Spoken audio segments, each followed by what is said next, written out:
बिस्मिल्लाहिर्रहमानिर्रहीम। अस्सलाम वालेकुम डियर स्टूडेंट्स। आज का हमारा टॉपिक ऑर्गेनिक केमिस्ट्री चैप्टर 11 से है और ये इसका लेक्चर नंबर 6 है। मैं हूँ ताहिर महमूद काजी, आपका सब्जेक्ट टीचर। तो चलिए बिस्मिल्लाहिर्रहमानिर्रहीम अपने काम का आगाज़ करते हैं। तो हमारा आज का टॉपिक है alkanes and alkyl radicals, number 1 and number 2 classification of organic compounds. तो आज का हमारा topic, again I repeat, alkane and alkyl radicals and number 2 classification of organic compounds। जी, तो देखिए इस टॉपिक से हम क्या एक्सपेक्ट करते हैं कि आपको क्या क्या इंफॉर्मेशन हासिल होगी। मिसाल के तौर पे, after that you will be able to define alkyl radical. Alkyl radical क्या होता है, आप इसको डिफाइन कर सकेंगे।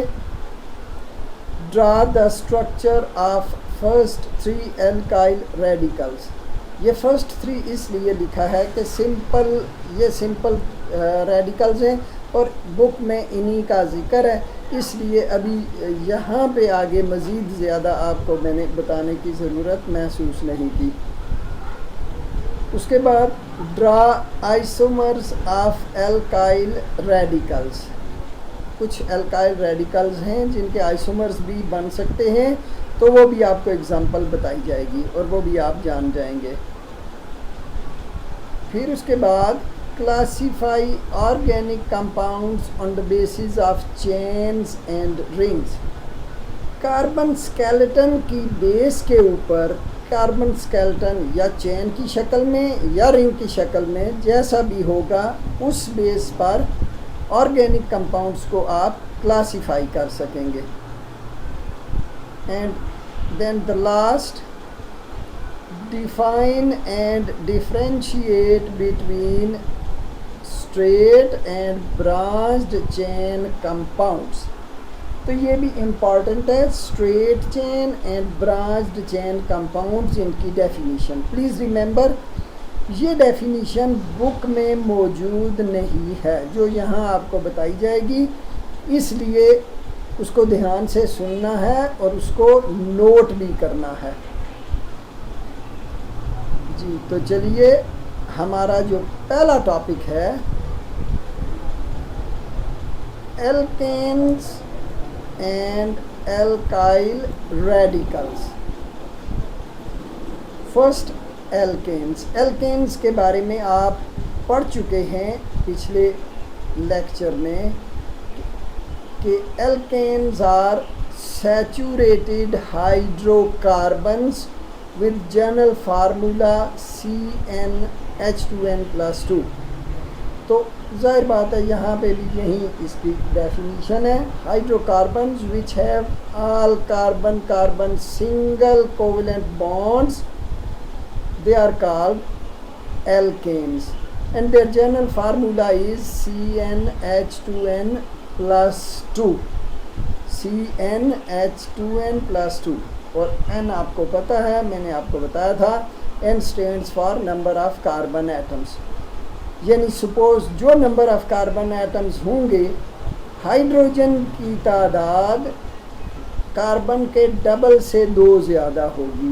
Let's say if N is 10, तो फिर हाइड्रोजन कितना होगा, 2 मोर देन डबल। तो 10 को डबल कीजिए, 20 + 2 22। तो if carbon is 10 then hydrogen will be 22। तो ये फार्मूला है जिससे हम इन कंपाउंड्स को, एल्केन्स के किसी भी कंपाउंड का फार्मूला डिटरमिन कर सकते हैं। They are called saturated hydrocarbons। Some examples of alkanes are, ये देखिए, ये कुछ एग्जांपल्स पहली फर्स्ट 3 एग्जांपल्स हैं। Number 1 methane with 1 carbon atom.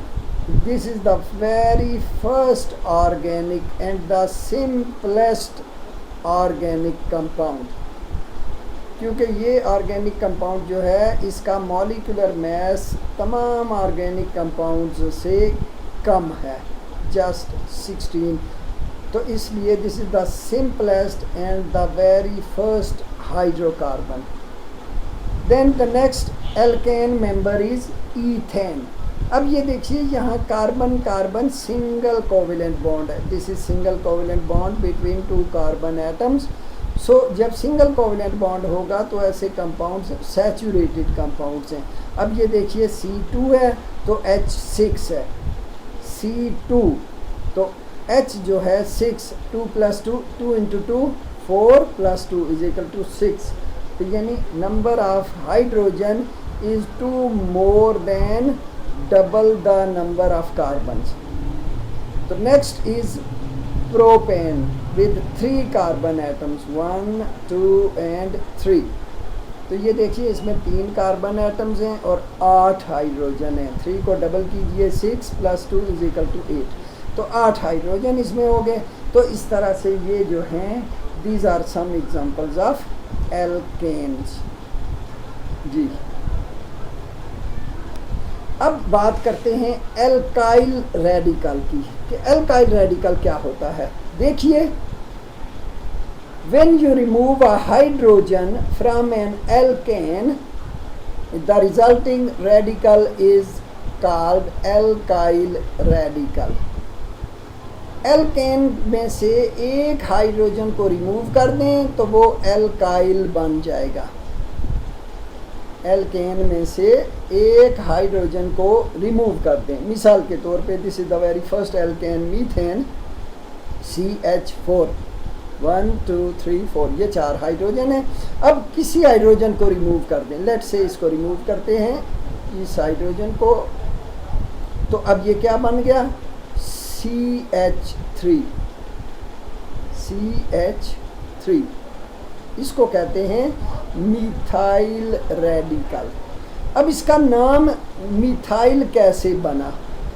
देखिए जो पेरेंट एल्केन है मीथेन, मीथेन का ANE जो सफिक्स है एंडिंग ANE उसको रिमूव कर दें और उसकी जगह YL लगा दें। तो अब ये देखिए मीथेन, यहाँ पे ANE रिमूव करके YL लगा दिया तो ये मिथाइल बन गया। इसी तरह अब ये दूसरी एग्जांपल देखिए, ये है CH3 और C2H6, इसको कहते हैं ethane. Now remove any hydrogen from this ethane. Suppose ये हाइड्रोजन रिमूव किया तो अब ये क्या बन जाएगा CH3CH2। अब ये देखिए यहाँ से हाइड्रोजन रिमूव हो गया तो ये हो गया C2H5, CH3CH2 और C2H5। अब ईथेन है इसका पेरेंट, तो ईथेन का ANE रिमूव कर दिया, YL लगा दिया तो ये क्या बन गया ईथाइल। क्या बन गया ईथाइल। तो ये ईथाइल रेडिकल बन गया जी। अब ये देखिए जो नेक्स्ट है वो है propane with alkane with 3 carbon atoms. तो अब इसमें 2 पॉसिबिलिटीज़ हैं, यानी इसके 2 आइसोमर्स बन सकते हैं एल्काइल रेडिकल के। तो देखिए वो किस तरह, जैसे CH3 CH2 CH3। अब अगर इसमें से एक हाइड्रोजन एंड वाले किसी भी तरफ से एंड वाले कार्बन से रिमूव करें तो या तो वो पॉसिबिलिटी है, या दूसरी ये है कि ये सेंटर वाला जो कार्बन है इसमें से एक हाइड्रोजन रिमूव करें। अब ये देखिए फर्स्ट कि जब एक साइड वाले कार्बन से हाइड्रोजन रिमूव करें तो ये CH3 CH2 CH2 तो ये हो जाएगा C3H7। तो अब चूँकि ये प्रोपेन से बना है, प्रोपेन विथ 3 कार्बन, तो अब इसको क्या कहेंगे, प्रोपाइल। ANE को रिमूव करके YL लगा दिया तो प्रोपाइल बन गया। अब ये देखिए इसके साथ N प्रोपाइल लिखा हुआ है, N for normal. Normal means straight chain, जिसमें चेन बिल्कुल स्ट्रेट है जी। उसके बाद ये दूसरा देखिए, अब यहाँ पे जब सेंटर वाले इस कार्बन से हाइड्रोजन को रिमूव करेंगे, then what is going to happen, CH3 CH। अब ये देखिए यहाँ पे CH2 था, एक हाइड्रोजन निकल गया तो ये CH रह गया, एंड CH3 अगेन, ये भी C3H7 है, लेकिन हाइड्रोजन चूँकि सेंटर वाले कार्बन से रिमूव हुआ है तो इसको कहते हैं आइसोप्रोपाइल, प्रोपेन से प्रोपाइल। तो अब प्रोपेन के दो पॉसिबल एल्काइल आइसोमर्स बन सकते हैं, एक N प्रोपाइल और दूसरा आइसोप्रोपाइल। तो प्लीज़ ये ज़रूर याद रखिएगा, ये एग्जांपल्स दो, ये ऊपर वाली नंबर 1, नंबर 2 और ये नंबर 3, ये एग्जांपल्स, ये बहुत इम्पॉर्टेंट क्वेश्चन है, ये कई दफ़ा एग्ज़ाम्स में आ भी चुका है जी। उसके बाद जी एक्सक्यूज, अब हमारा नेक्स्ट टॉपिक है क्लासिफिकेशन ऑफ ऑर्गेनिक कंपाउंड्स। कि ये देखिए दुनिया में there are millions of organic compounds, there are more than 10 million organic compounds, more than 10 millions. So it is very difficult to study each compound. And one thing more, that in each class there are thousands and thousands of compounds. So in order to make their study easier, they have been classified into groups and subgroups on the basis of some similarity, carbon skeleton. देखिए अगर आप biology के student हैं तो आपने पिछली class में classification का पढ़ा होगा, एनिमल और प्लांट की क्लासिफिकेशन का। वहाँ पे भी क्या होता है, सिमिलैरिटीज़ या डिफरेंसेस की बेस पे ग्रुप्स में उनको अरेंज किया गया है, एलिमेंट्स या प्लांट्स को, ताकि वो जो है उनको उनकी आइडेंटिफिकेशन, उनकी स्टडी ईजी हो। तो ऑर्गेनिक केमिस्ट्री में भी यही है, चूँकि एक ही तरह के एक ही क्लास के कंपाउंड जो हैं they may be hundreds and thousands, तो उनको फिर आसानी की खातिर जो है वो उनका स्टडी आसान करने के लिए फिर क्या किया गया है, they have been classified into special groups, into some groups on the basis of which it becomes very convenient to study them। और आप भी देखिएगा आपको बड़ी आसानी से ये चीज़ जो है वो समझ आ जाएगी। अब उसमें कौन से दो मेन ग्रुप हैं, on the basis of carbon skeleton, carbon chain जो है उसकी बेस पे दो main groups, number 1 open chain और एसाइक्लिक कंपाउंड्स। जब किसी के साथ ए का वर्ड आ जाए जैसे एसाइक्लिक, तो ए का यहाँ पे मतलब होगा without cycle, means those compounds which are not cyclic, यानी जिनमें एक सर्कल या लूप एटमों का सर्कल नहीं बनता आपस में उनकी बॉन्डिंग का, तो ऐसे कंपाउंड जो हैं ओपन चेन और एसाइक्लिक कंपाउंड्स कहलाते हैं। दूसरे नंबर पे हैं क्लोज्ड चेन और साइक्लिक। अब यहाँ पे साइक्लिक का वर्ड है, साइकिल का मतलब होता है चक्कर, सर्कल। तो साइक्लिक कंपाउंड्स, क्योंकि ऐसे these compounds they form a loop और circle of either carbon atoms और carbon and other atoms. So as they form a circular shape, that's why they are called cyclic compounds।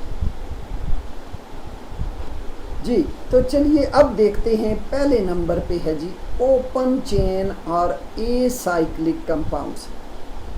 अब ये देखिए ये जो open chain और acyclic compounds कौन से हैं। Open chain compounds have an open chain of carbon atoms. अब ये देखिए यहाँ पे कार्बन एटम्स जो हैं 1 2 3 4 5, ये जो है मिसाल के तौर पे ये 5 कार्बन जो है एल्केन लिखा है, पेंटेन इसका नाम है। तो अब ये देखिए यहाँ 1 2 3 4 5, यहाँ 1 2 3 4 एंड 5। तो ये सब के अंदर जो है ये 5 कार्बन है। In fact these are isomers of pentane, ये आप पढ़ चुके हैं पीछे, ये पेंटेन के आइसोमर्स हैं। तो इनमें देखिए कि कार्बन एटम्स जो हैं वो एक दूसरे से लिंक्ड हैं। ये फर्स्ट जो है ये स्ट्रेट चेन है और अगले दो जो हैं वो ब्रांच्ड चेन है। ये और ये जो है ये ब्रांच्ड चेन है। ये कंपाउंड ये जो है आइसोपेंटेन और नियोपेंटेन, ये ब्रांच्ड चेन है। लेकिन इनमें जो है ये ओपन है, चेन ओपन है, कहीं भी कार्बन एटम या कार्बन और कोई दूसरा एटम जो है वो क्लोज लूप नहीं बना रहे। तो ऐसे कंपाउंड्स को हम ओपन चेन और एसाइक्लिक कंपाउंड्स कहते हैं जी। अब ये देखिए ये जो ओपन चेन हैं they are further divided into 2 main categories. इनकी भी आगे 2 कैटेगरीज हैं। अब वो कौन कौन सी? एक है जी स्ट्रेट चेन हाइड्रोकार्बन्स। अब इसकी डेफिनेशन प्लीज़ ज़रा ध्यान से सुनिएगा भी और इसको नोट भी कीजिएगा, क्योंकि बुक में ये डेफिनेशन मौजूद नहीं है और बच्चे यहाँ पे बहुत ज़्यादा कंफ्यूज होते रहे हैं। पिछले सालों में जो मेरे पास क्लासें थी उनमें यहाँ बच्चे जो है अक्सर कंफ्यूज होते थे, तो इसलिए फिर ये डेफिनेशन जो है मैंने ये चेंज करवाई हुई है। तो अब इसमें देखिए those hydrocarbons in which no carbon atom is bonded to more than 2 other carbon atoms. जी अब आपको क्लियर होना चाहिए कि स्ट्रेट चेन वो होते हैं जिनमें कोई भी कार्बन एटम 2 से ज़्यादा कार्बन एटमों से बॉन्डेड नहीं होगा, चाहे वो चेन जो है वो हंड्रेड्स में ही क्यों ना हो। अगर वो बिल्कुल स्ट्रेट होगी, कोई भी कार्बन एटम जो है वो 2 से ज़्यादा कार्बन एटमों से बॉन्डेड नहीं होगा, तो they are called straight chain. अब इसमें देखिए यहाँ तो जो है वो 2 कार्बन ही हैं टोटल, यहाँ पे 3 कार्बन हैं। तो ये कार्बन एटम जो है it is bonded to 2 carbon atoms, number 1 this one and number 2 this one. अच्छा जी, अब उसके बाद ये एग्जांपल देखिए ब्यूटेन। अब इसमें यहाँ देखिए ये कार्बन 1 से, ये कार्बन 2 कार्बन से बॉन्डेड है और इसी तरह ये कार्बन जो है that is bonded with 1 and 2 other carbon atoms. No carbon atom is bonded to more than 2। अब ये अगर इस कार्बन की मिसाल लें तो ये देखिए एक ये है, एक ये है 2। इस कार्बन की मिसाल लें तो एक ये है और एक ये है 2 से ज़्यादा किसी सूरत में ये जो है 2 से ज़्यादा कार्बन से ये बॉन्डेड नहीं है। तो ऐसे कंपाउंड्स को हम स्ट्रेट चेन हाइड्रोकार्बन्स कहते हैं। उसके बाद दूसरे नंबर पे है ब्रांच्ड चेन हाइड्रोकार्बन्स। तो अब ये देखिए ब्रांच्ड चेन क्या होते हैं। Branched chains are those hydrocarbons in which at least यानी कम अज़ कम एक 1 carbon atom is bonded to more than 2 other carbon atoms.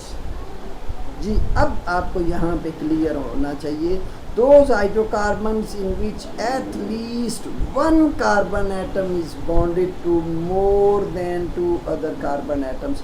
यानी पूरे स्ट्रक्चर में अगर कोई एक कार्बन एटम भी 2 कार्बन एटमों से ज़्यादा से बॉन्डेड है, 3 से 4 से वगैरह, 4 से ज़्यादा तो हो नहीं सकता, तो ऐसी सूरत में वो कंपाउंड जो होगा वो उसको ब्रांच्ड चेन कहेंगे, वो ब्रांच चेन उसकी बन जाएगी। Let's see this example. अब ये देखिए ये एक स्ट्रेट चेन है, ये जो है ये स्ट्रेट चेन है, लेकिन इसमें 1 2 एंड 3 देयर आर 3 कार्बन्स। अब ये देखिए ये जो नंबर 2 कार्बन एटम है this carbon atom is bonded to 1 carbon, 2 carbon and 3 carbon. That means more than 2. तो जब ये more than, when it is bonded to more than 2 carbon atom, it becomes branched chain. इसको कहते हैं 2-methyl propane और isobutane. इसका अब ये नाम 2-methyl propane क्यों है, इसकी वजह आपको मैं बाद में बताऊंगा. नेक्स्ट लेक्चर जो हमारा होगा, जिसमें हम लोग इसका नोमेनक्लेचर, यानी इसकी ये नेमिंग जो है ये किस तरह से की जाती है, उसको स्टडी करेंगे. जब उसको स्टडी करेंगे तो इंशाल्लाह ये भी आपको बड़ी आसानी से समझ आ जाएगा. तो अब उसके बाद ये नेक्स्ट एग्जांपल देखिए. अब इसमें देखिए ये कार्बन जो है, this one central carbon atom that is bonded to how many carbon atoms? 1, 2, 3 and 4. तो ये कार्बन जो है that is bonded to 4 other carbon atoms. 4 से ज़्यादा तो हो नहीं सकता.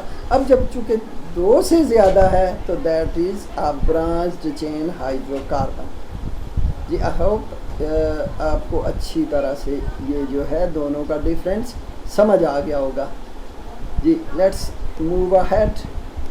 जी अब बात करते हैं क्लोज्ड चेन और साइक्लिक कंपाउंड्स की. देखिए ऑर्गेनिक केमिस्ट्री के अंदर बहुत बड़ी तादाद ऐसे कंपाउंड्स की भी है जिनमें कार्बन एटम्स जो हैं दे फॉर्म अ रिंग और क्लोज लूप. तो इसकी जो है देखते हैं, these organic compounds have a ring और क्लोज्ड लूप ऑफ एटम्स. अब ये एटम्स जो हैं कार्बन एटम्स भी हो सकते हैं, सिर्फ कार्बन भी, और कोई दूसरे भी हो सकते हैं 7 कार्बन के अलावा. They are of 2 types. Number 1 is homocyclic and number 2 is heterocyclic. जी आपने पढ़ा हुआ है, 9th क्लास में पढ़ा था, homogeneous mixture and heterogeneous. Homo का मतलब होता है सेम, हेट्रो का मतलब होता है डिफरेंट. होमोसाइक्लिक दोज कंपाउंड्स जिनके अंदर साइकिल या रिंग जो है वो एक ही तरह के एटम्स का होगा. Heterocyclic those in which ring contains different atoms. तो ये दोनों में डिफरेंस है. जी अब वहीं आगे बात हो रही है. Homocyclic are those in which ring consists of carbon atoms only. तो ये अगर सिर्फ कार्बन एटम्स का रिंग है तो उसको हम होमोसाइक्लिक कहेंगे. अब ये देखिए यहाँ पे उसकी काफ़ी सारी एग्जांपल्स हैं. ये देखिए ये फर्स्ट एग्जांपल जो कि इस सिलसिले का वेरी फर्स्ट कंपाउंड है.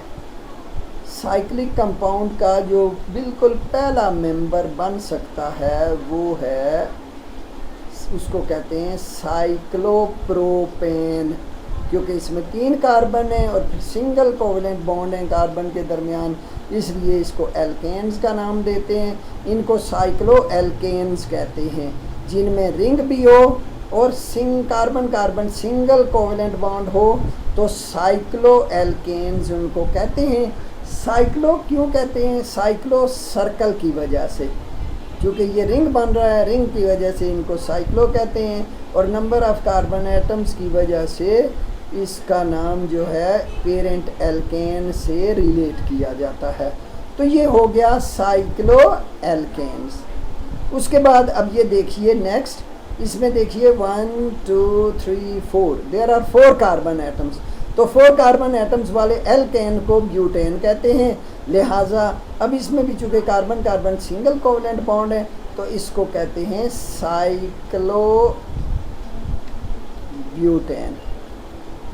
साइक्लोब्यूटेन. जी नेक्स्ट एग्जांपल देखिए. इसमें देखिए ये क्या है, साइक्लोपेंटेन. 5 कार्बन है, 1 2 3 4 एंड 5. 5 कार्बन है, पेरेंट इसका जो है वो क्या हो गया, पेंटेन, 5 कार्बन वाला एल्केन. तो अब उसमें चूँकि अगेन सिंगल कोवेलेंट बॉन्ड है, ये सारे आप देख रहे हैं, तो उसकी वजह से इसका पेरेंट एल्केन हो गया, तो साइक्लोपेंटेन। इसी तरह ये अब इसमें 6 कार्बन एटम है, तो 6 कार्बन एटम वाले एल्केन को हेक्सेन कहते हैं, तो ये इसको साइक्लोहेक्सेन का नाम देते हैं। अब ऑर्गेनिक केमिस्ट्री में ये जो हैं होमोसाइक्लिक की एक और क्लास भी है, उनको हम कहते हैं एरोमेटिक हाइड्रोकार्बन्स। यहाँ उसका जिक्र नहीं है नाम का, दरअसल आप याद रखिए एरोमेटिक हाइड्रोकार्बन्स। और उसका जो फर्स्ट मेंबर है उस कंपाउंड का जो पेरेंट मेंबर है दैट इज़ बेंजीन। बेंजीन से तो आप यकीनन वाकिफ़ हैं, कई दफ़ा आप पढ़ चुके हैं। Benzene with formula C6H6। ये देखिए 1 2 3 4 5 एंड 6, 6 कार्बन है और इसमें साथ 6 ही हाइड्रोजन हैं। तो ये इसका बेसिकली स्ट्रक्चरल फार्मूला है। लेकिन ऑर्गेनिक केमिस्ट्री में सिंप्लीफिकेशन को भी बाज़ औक़ात यूज़ किया जाता है और सिंप्लीफाइड फॉर्म में इसको इस तरह हेक्सेन की शक्ल में जो है एक बनाया जाता है और अल्टरनेट डबल बॉन्ड ये इसमें दिखाए जाते हैं उस तरह से। या फिर एक इसका और जो है फॉर्मेशन है जिसमें दरमियान में इसके सर्कल ऐसे ड्रा किया जाता है। ये सर्कल जो है that represents alternate double bonds. तो जो केमिस्ट्री पढ़ने वाले स्टूडेंट्स हैं उनको ये देख के समझ आ जाती है, पता चल जाता है कि ये जो स्ट्रक्चर है ये कोई ज्योमेट्रिकल फिगर ही नहीं बल्कि ये ऑर्गेनिक केमिस्ट्री का एक मॉलिक्यूल है जिसको बेंजीन कहते हैं। जी होपफुली अब आपको इसका क्लियर हो गया होगा। जी चलिए अब नेक्स्ट चलते हैं हेट्रोसाइक्लिक। वो तो होमोसाइक्लिक थे जिनमें तमाम जो रिंग है वो कार्बन कार्बन एटम का होता है। लेकिन अब ये हेट्रोसाइक्लिक, हेट्रो जैसे मैंने बताया था, hetero means different. Heterocyclic means those which contain cycle और सर्कल और ring with different atoms. Heterocyclic compounds are those in which ring contains other atoms along with carbon. जी अब रिंग में जो है वो कार्बन के अलावा दूसरे एटम्स भी हो सकते हैं।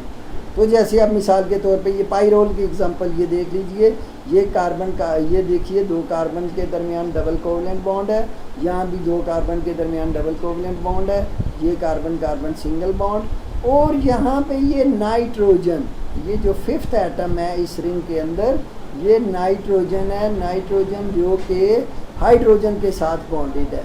तो इस तरह से चूँकि ये हेट्रोसाइक्लिक बन गया, अब इस रिंग में कार्बन के अलावा नाइट्रोजन भी आ गया, तो ये जो है दैट बिकम्स हेट्रोसाइक्लिक।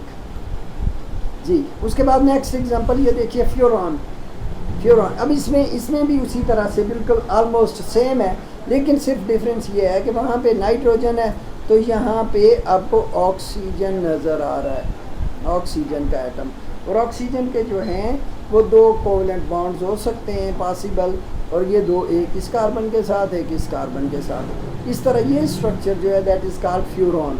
इसको जो है सिंपली ऐसे जो है इस जो है एक पेंटागोनल फिगर से रिप्रेजेंट करते हैं। देन द नेक्स्ट जी this is called thiophene. Thiophene, अब थायोफीन जो है उसका स्ट्रक्चरल फार्मूला देखिए, ये इसमें 2 कार्बन डबल कोवलेंट बॉन्ड के साथ, ये 2 कार्बन डबल कोवलेंट बॉन्ड के साथ, यानी overall there are 4 carbon atoms and 1 sulphur. ये दरमियान में आपको रिंग के अंदर सल्फर भी नज़र आ रहा है।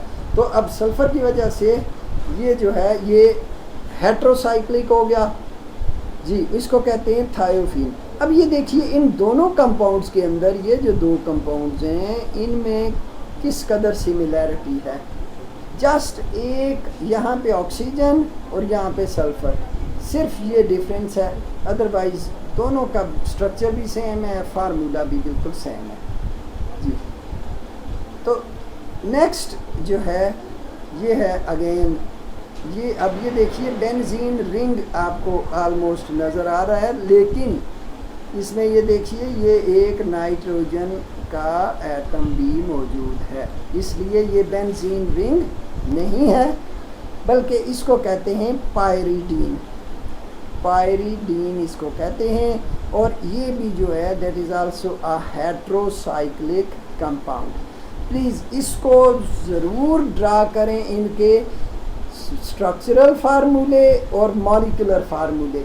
अगर सिर्फ आप ये ड्रा कर लें स्ट्रक्चर, जैसे ये है पायरोल है, फ्यूरॉन, थायोफीन एंड पायरीडीन, ये तब भी ठीक है। लेकिन मैं कहूँगा कि आप जो है इसकी प्रैक्टिस कीजिए, इनको बाकायदा स्ट्रक्चरल फार्मूला लिखने से प्रैक्टिस इसकी कीजिए।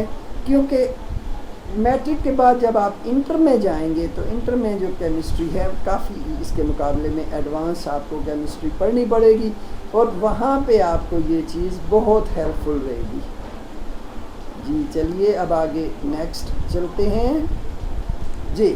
तो ये था हमारा आज का टॉपिक जो यहाँ पे ख़त्म हुआ।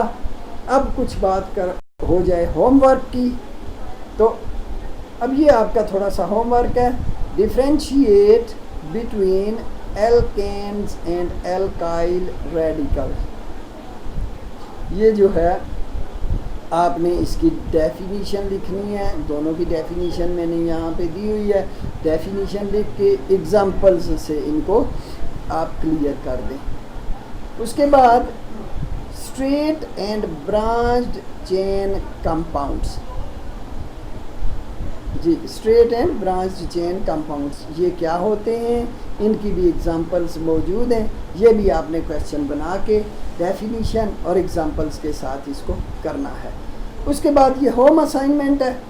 ये थोड़ा सा मुख्तसर सा क्वेश्चन है और ये आपने जो है मुझे चेक करानी है as a mark of your attendance. जी draw structure of 2 straight chain, branched chain, homocyclic and heterocyclic compounds. यानी 2 स्ट्रेट चेन हूँ, 2 ब्रांच्ड चेन हूँ, 2 होमोसाइक्लिक और 2 हेट्रोसाइक्लिक। इस तरह ये 8 एग्जाम्पल्स बनेंगी जो आपने ड्रा करनी है और फिर उसको नेक्स्ट डे तक आपने उनको चेक कराना है ताकि वो आपकी अटेंडेंस को काउंट करेगा। जी तो थैंक यू वेरी मच जी। अल्लाह हाफिज़ and have a nice day.